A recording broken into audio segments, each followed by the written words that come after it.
Welcome, everyone, to an episode of Nerdalism. We are joined by Courtney Shaffer. Thank you for joining us. Hi, thank you so much for having me. It's so nice to talk to you. And on this show, we tend to talk a little. I'm gonna start off with on the show. We talk a lot about Disney lately. So I understand that you do a little bit of princess stuff, or you have in the past. A little Yes, birdie told me. a little birdie, yes. Was it one of Snow White's little birdies? Hmm. Yes. Yes, in the past, that was my go-to. I actually owned my own company that wasn't related to Disney. It was the classic, fairy tale princess company. So didn't want to get in trouble from Disney with doing that. But it started out as a love for Disney, which is why the company came to be. I worked for a plethora of other companies before I realized that I was actually really, really good at the business end of it as well. So I decided to take matters into my own hands, buy a few select costumes, run the business, see how it worked. And then Frozen happened and it just exploded. So I had a lot of experience working with little kids. I had a lot of experience working on like not really impressions, but like I guess you could kind of call it that. It really honed my acting skills, and I've loved every minute of it. But of course now Disney is a little bit further from what I'm doing with my daily life, but I still hold it near and dear because it's kind of what got me my start. So yeah. What made you start something like that? Did you just go like that? That's just a lot of fun. Were you dressing up and you just really enjoyed doing something like that? I mean, yes and no. I used to do a lot of like cosplay stuff, but not in a sense that was actually cosplay like going to any of the conventions or anything. But I would do that with friends, and it usually was around Halloween time, and Halloween's always been my favorite holiday. So it kind of felt like a really good excuse to have Halloween happen more than once a year. And because of Money. working with, yes, because of working with other companies, it made it that transition a little bit easier to say like, hey, well, wait a minute. I think I could do this and I could probably make a little bit more money because I'd be doing it on my own rather than working for someone else. So it just kind of organically grew. And there really wasn't a time that just said, this is what I really want to do. It just kind of organically became that. Very cool. And were you big into acting your whole life? Was this something you always wanted to do, or was this sort of something you got in later? You know what? I got into it later, but I feel like it's sort of like it was meant to be because I've always said that I grew up around theater, so it's like I was theater adjacent. Because I grew up doing dance. I did ballet from 7 to 14. My grandmother always used to take me to see the Nutcracker. So I've always been like around it, but it never really hit me until I was a lot older. I did a show back in, I don't even know how many years ago it was, but back in junior college. And I loved it, but then kind of was like, well, it's the college experience. Maybe that's why I loved it so much, is because you just feel that sense of community because you're in the classroom with these kids. So it didn't feel like it was anything special. Like, you know what I mean? Like it was special, but it was because it was special in the way of being in a classroom setting. But then fast forward a few years after that, in 2014, I did a musical, and I could not explain it to anybody other than the way that they always describe it as you got bit by the acting bug. And it was just like that snowballed into a whirlwind. I had been asked after I did that to come audition for another play that they were doing. And at the time, I was like, oh, I want to do musicals. I don't want to do plays. Plays are boring. But I was very, very wrong. And I'm glad I went and auditioned for the play because ever since then, I just have not been able to stop. And I've done plays, I've done films, I've done both long and short film, I've done web series, I've done voiceover, just you name it, I've done it, and I can't wait to do more. What was your the musical? That was your start. The start in college or the start in Start college. What was your college, I did Little Shop of Horrors, and I was in the ensemble, and it was such an ensemble because everybody that basically auditioned was cast. And so there's a role that is in the ensemble called Skip Snip, and I was the role of Skip because we decided to split it into two parts. That's how many people were in this cast. And people who are watching, if they've seen Little Shop of Horrors, they know that that show should be very intimate, and there really shouldn't be more than like 12 people total in that cast. We had at least 30. Wow. Yeah. For those who haven't seen it, what did your character do? Because I was in the ensemble, I pretty much played everything from a wino. I was, stumbling around the stage, pretending to be drunk and dirty and a bum on the New York City streets. And then the Skip Snip character, which was, like I said, Skip for me, is one of the hungry people at the very end who want to exploit the character that Seymour has. Like he's found this plant that is from an alien source, and so everybody's trying to get a piece of it and trying to get this plant basically everywhere, and that's the plant's goal, is to take over the world. It's a UFO plant that's trying to eat the world.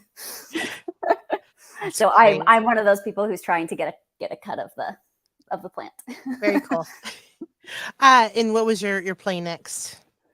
The next one that I did was South Pacific, which was in 2014. That was the next musical. And again, it was an ensemble role, but there was something that solidified that family feeling of this doesn't happen just at the theater level in college. Apparently, this is just what happens when you join a theater group. And it was like magic. Like, I still am friends with some of the people that I met doing that. And I think that that's really cool, because you can't always say that.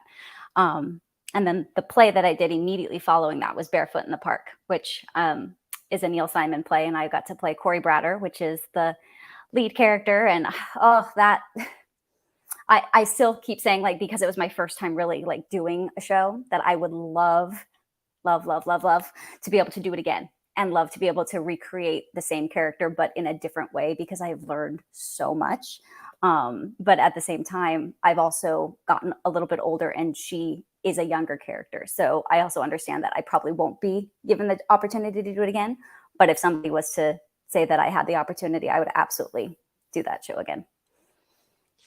Great. And so you moved on with your acting. Where did you go from there? Because you said you went into movies and TV shows. What sort of propelled you to move from walking the boards to getting in front of the camera? Well, there's just always been a special love that I've had for the camera. I don't know if it's because of the fact that you have to bring your performance down so much because the camera is right on top of you, whereas like the theater, you have to be big and expressive and all of that. So it felt like a very different challenge, and I felt like I was always interested in film growing up. I also liked editing. So many things that I wanted to do growing up that I realized were very related to film. So I was like, well, maybe this would be a really good medium for me to, try out. And while I do love all that, and I've done all the little bits and pieces of it, theater, I keep coming back to it over and over and over again. I just keep finding the best. I don't know. Like, to me, it's just, there's something magical about it. And on the show, we actually have two of our own that are on. They're commenting. Hi, Jerry and JB voices. Hi, guys. Greetings from the lowdown. Oh yeah, and that sort of brings us to what we're here to talk about today, which is Heroes of Extinction. Yes. And talk a little bit. I know that there's things that we can't quite say yet. No spoilers. No spoilers. No spoilers. No spoilers. Is there anything that you can say about your character? It has been one of the greatest gifts, as well as one of the greatest challenges of my acting career to date. And it is because, like we were talking about originally, is when you look at me, when you hear me, you immediately think Disney princess. Like, that's what people immediately assume, even when I meet them on the street. And I was given the green light to do one of the most sinister roles I have ever had the pleasure of playing. And the character's name is Spectara, which you will meet later on in the season, in the series. I don't know why I said season, but it's a season. That's why I've been calling it. Yeah. And she's just been so much fun to play, because there are so many layers that you can add to somebody who has like more of a villain type feel to her, and that was actually something that, even meeting Jerry, our producer and director, he approached me, and I think he probably wanted to cast me in some other role. But when I had said that was the role that I was interested in, he even said, like, oh, well, do you think you can do it? Like, and because I mean, it's like, it's very different from my day-to-day voice, and it's very different from my personality, hopefully. So I definitely took it as a challenge, and I said yes. I mean, it has been one of my dreams to voice a character. First of all, like, I've always wanted to voice a character that has like this much substance to her, but also to voice a villain is just like, that's the icing on the cake. That's the dream. Do you feel like you had to do any prep to do this kind of voice? Because we talked earlier about our what we do when we get ready to act. Is there anything that you did specifically? Not anything like specific, like to get in like to character or anything like that, but there were a couple times where I knew that there was a certain voice that I wanted to use, and so I wanted to make sure that it was something that felt almost untrusting, but at the same time you wanted to trust her because of the way that she presented herself. It was almost exciting.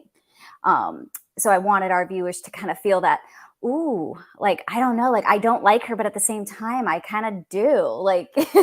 So that was something that was a little bit more of a challenge, and I kind of found myself looking at films, or looking at, like, I even like listened a lot to like Voldemort, like. I wanted it to, like, not really snake like, but I wanted it to have that feeling of like just that calm, you know. Ooh, Voldemort. Okay, Yeah. I'm getting excited about her now. So, and was there? Did you have her voice in your head immediately, or was that something you had to work through? Because you said you listened to Voldemort, so something Yeah. you. Yeah. I mean, like, I had a little bit of what I already was thinking, but like, Jerry and I really talked about what we wanted her to sound like. So I came in with an idea, he bounced back with another idea, and it was a very collaborative experience. And I mean, when we first started, she sounded nothing like what she sounds like now. I think she was Russian at one point. Like, and we just kind of realized that that was too much like of a caricature. Like, so we really wanted her to feel more real. And I think that we created something really special. So hopefully we're gonna hate her and I love hope so. her I at hope the you same love to time. hate her. Yes. Yeah. Is this your first voiceover, or have you done others? Not my first, but it's the first one that's ever been this large of a role. I did a voiceover. I think they're calling it a podcast actually, but it's kind of similar to this experience. They just haven't released the entire season yet, and so I don't remember which parts of it have been released. But it's on, I believe it's on IMDb, but it's called Sir slash Real.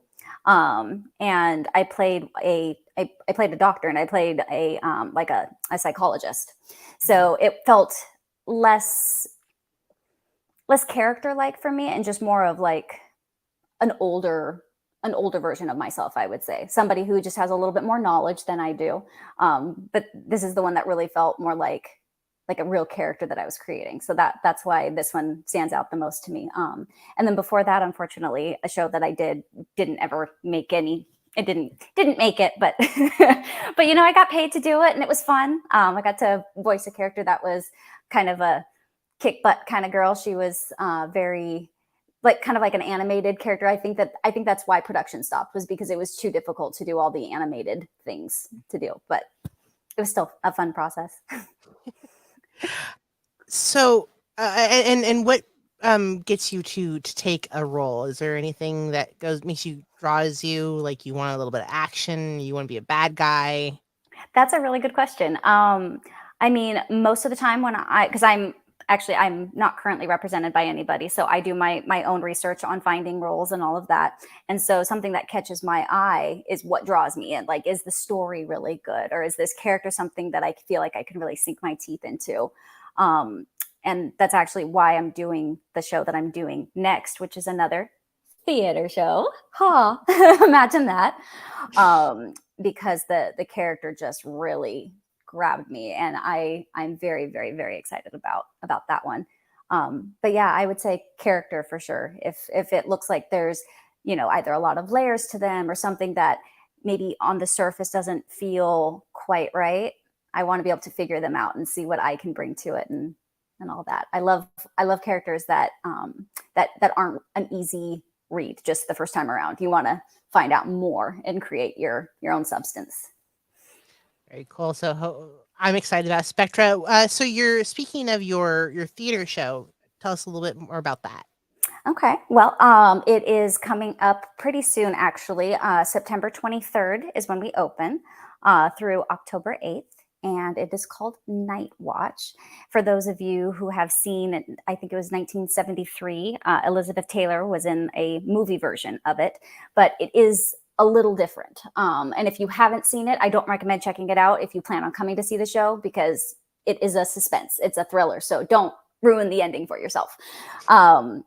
And it's I was blessed when I came in and auditioned. I really worked my butt off. I wanted to make sure that I was giving the best audition I could give, because I really, really wanted to play the lead. But there's no guarantees, so you just got to do the best you can, do all the research you can, and hope for the best. And I got it, so I was very, very excited. But it is going to be a very complex role. It's one of those that I was just saying is it's meaty. It's got a lot of layers to it. And as an audience, we're never sure what's happening. Like, is this woman going crazy? Or is she being made to feel that she's going crazy? Or is there something else more sinister happening? We're never sure. We're kind of being pulled in all different directions. And at the very end, you might even be thinking something else is going to happen, then something else happens again. So it's really, really cool. And I'm very, very excited. It is in Inglewood, which is very near the SoFi Stadium, for those of you who are LA and you know that area very well. Yeah, that's pretty much all I can tell you, because, again, more spoilers, and I don't want to give away spoilers for people who are going to come see it. But it plays September 23rd through October 8th at Kentwood Players, which is at the Westchester Playhouse. And let me know if you want to come. I can send you all the information. And tickets go on sale next week online. So, and send me the information on that, and I'll post it on the Nerdalism site. excellent. So if anyone is actually interested, keep an eye on our Facebook, and we'll post that information so you can buy tickets. Awesome, thank you. Excellent. Yeah, and I'll throw some fun questions in there. What if you could have any role ever, like any movie or anything like that? What would be a role that you would want to take? Like, if, say, I was remaking a movie and I was remaking. I mean, they remake everything these days, so you're probably not far off. Anything. That's a really good question. I mean, I really do seem to like those characters who just have a lot more to them. And I feel very strongly that movies from, probably before, I don't know, I'd say like probably before 1970s, they did that. They always got the layers, right? Like, I feel like somehow, because of the special effects that are happening these days, we kind of have gone away from the actual art of the character nowadays. So I almost feel like if we were to remake something, we'd have to remake something more recent than something from the past. So I don't know, maybe something. I don't know. That's so hard. Like, it's a great question. Is there any movies you particularly like that you were like, I would love to be in that movie? Oh, absolutely. But I would never want them to remake it. That's the hard part, because The Wizard of Oz has been it's been my favorite movie since I was 4 years old. It has never changed. And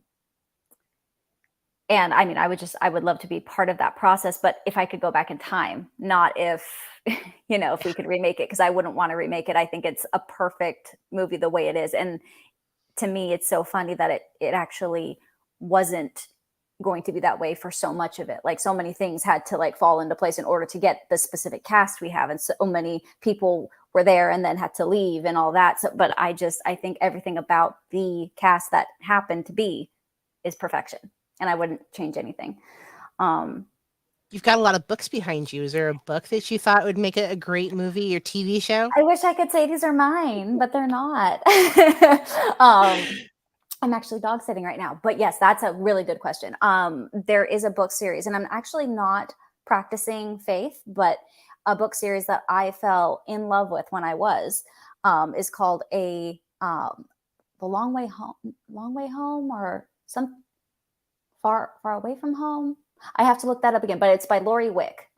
So I know that that's the author. But it was a book series, and it was a love story, and it was like all of the characters in it are related, and they all find love in their own book. And it was just such a beautifully written story, but then it encompassed faith as well. And I was like, this would be so pretty on like a Hallmark channel or something like that, like a Christian movie lovers channel. Like, I think that that would be a really fun make. Um, but yeah, like, I mean, all the books that I do enjoy are ones that have already been made, like Harry Potter and all that stuff. Jerry says, I also love Courtney's writing. What about your writing? Oh, I appreciate that, Jerry. Thank you. I do like to write. I dabble a little bit. It's more kind of like writing that just helps me kind of to cope with whatever I'm going through at the moment. And then sometimes it turns into an actual story rather than just like journaling. And that's something that happened during the pandemic. And Jerry was nice enough to actually read my work and was very complimentary. So that was very nice and flattering. Part of me wants to maybe publish it, but at the other time, I'm kind of like, you know what, maybe it was just for me and it was what it was meant to be at that moment. And it helped me get through what I got through. So it's always fun regardless.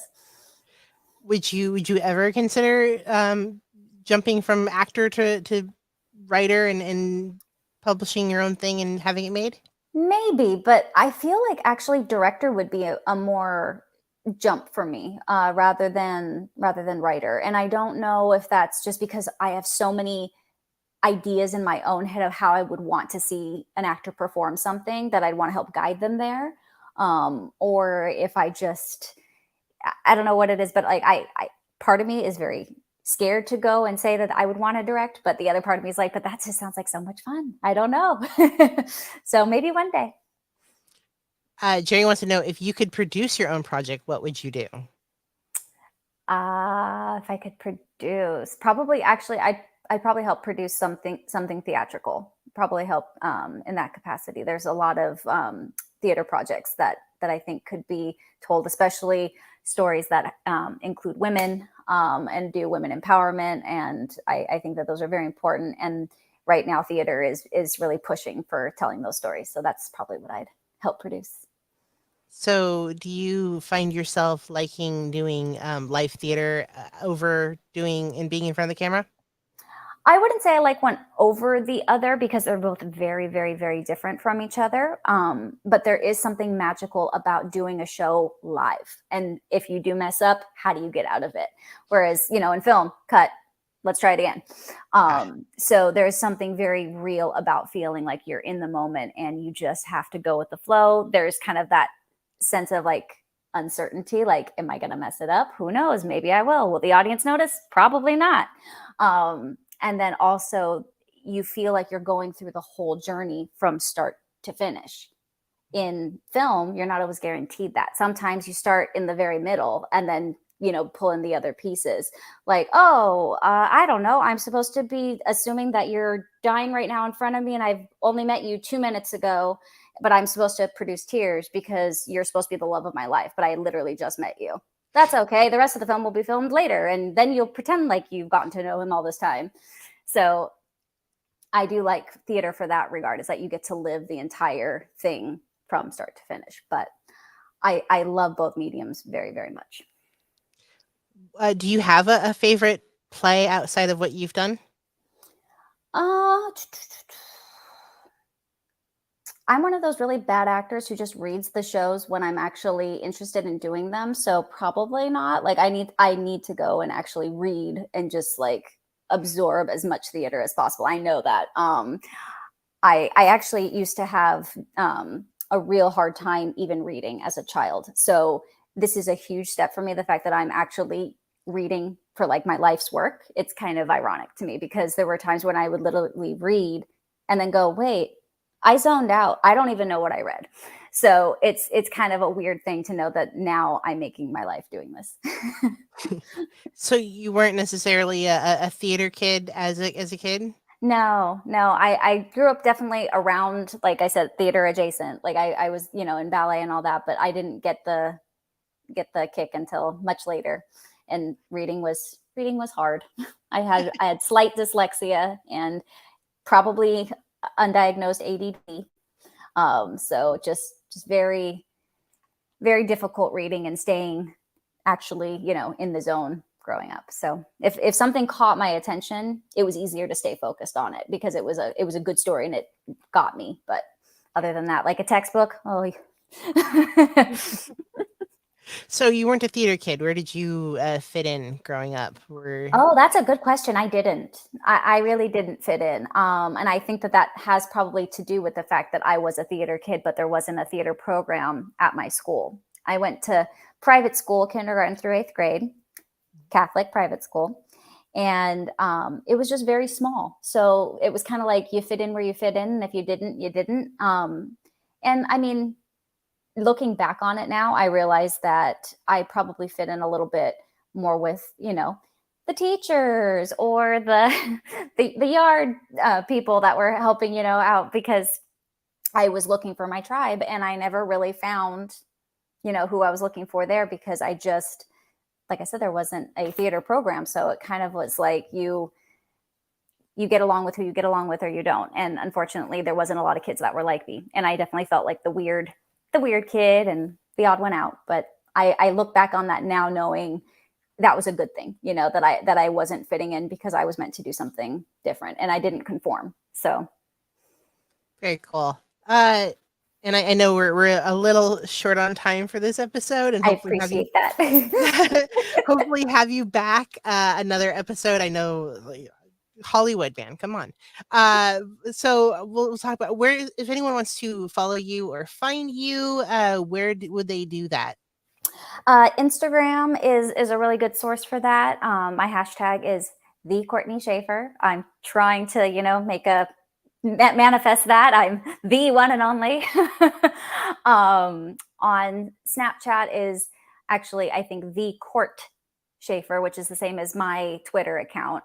Unfortunately, on Twitter and Snapchat, the names just don't fit. Like they just don't allow you to have that many characters. So I was like, well, I guess I'll do this. But I mean, my friends call me Court, but it feels a little bit weird to like have that. But I mean, it is what it is, right?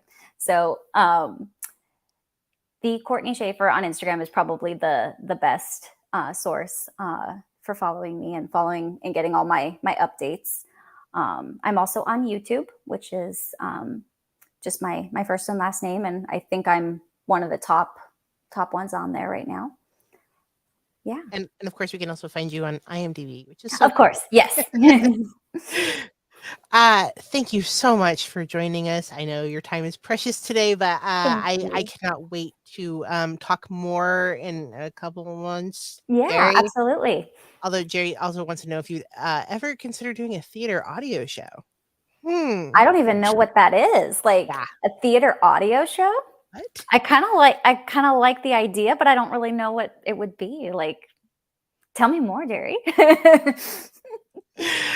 Hopefully we'll have you back in a couple months once more information is released. Absolutely. And thank you so much. I hopefully talk to you soon. Thank you. Sounds good. Thank you, Veronica. I really appreciated being on your show. Thank you for having me. And I look forward to, seeing you again in the future. This has been great. This has been great. Thank you so much. Thank you. Bye.